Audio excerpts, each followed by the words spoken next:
In the 1950s, Toyota wanted to compete with its American competitors. To achieve this, the Japanese industrialist called on an engineer, Taishi Uno, who was tasked with optimizing the manufacturing of the automaker's cars. The latter invented the Kanban method. Kanban is a Japanese word meaning label. In this video, you will learn all about the Kanban method and how to use it. It is important to know that in the past, manufacturers mass-produced and pushed all this volume onto the market. The Kanban method reverses things. It is a so-called Lig approach that takes demand into account to determine the flow of goods to be produced.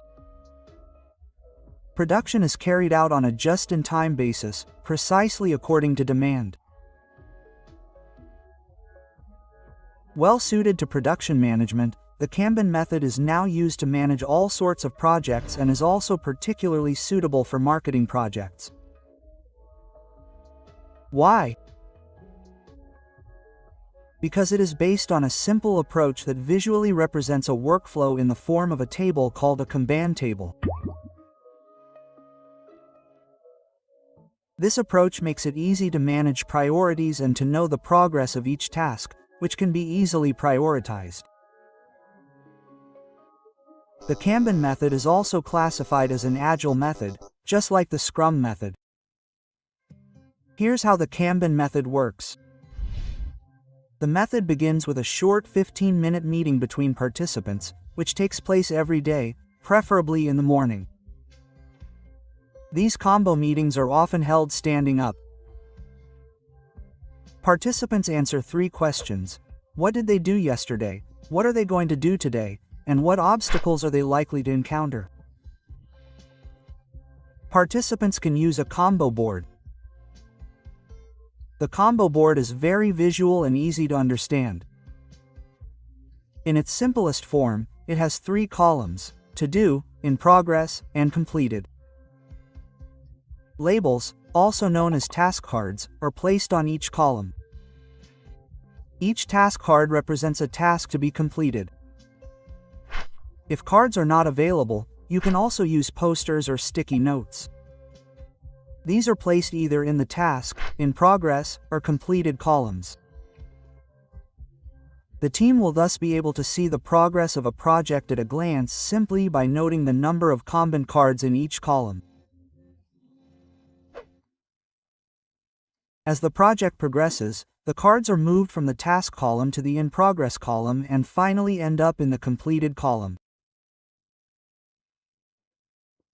Sometimes, Kanban boards contain a 4th column on the left called the backlog, also sometimes called an idea.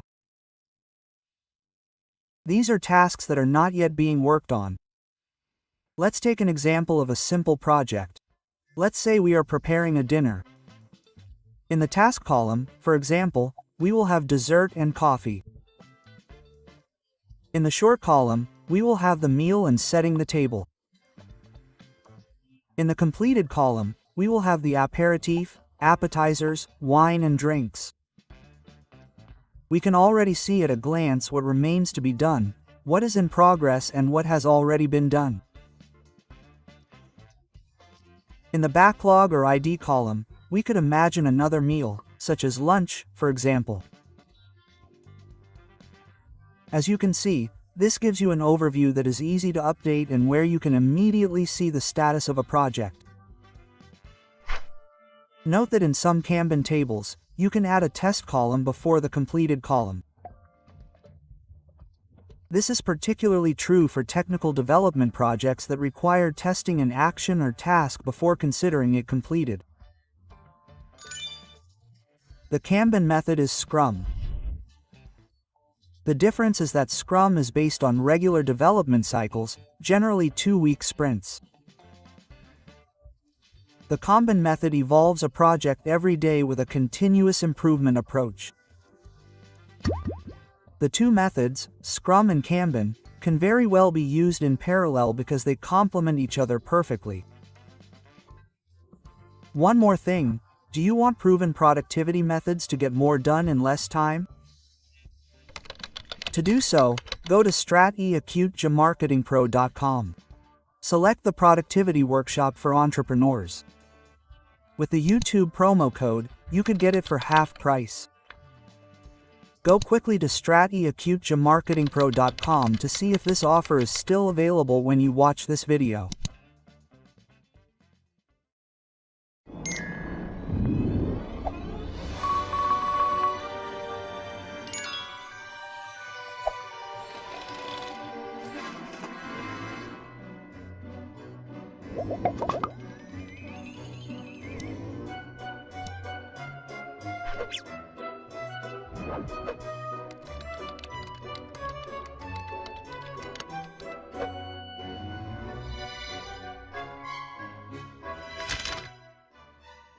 And you, do you also use the comb method? Share your experience in the comments. See you soon.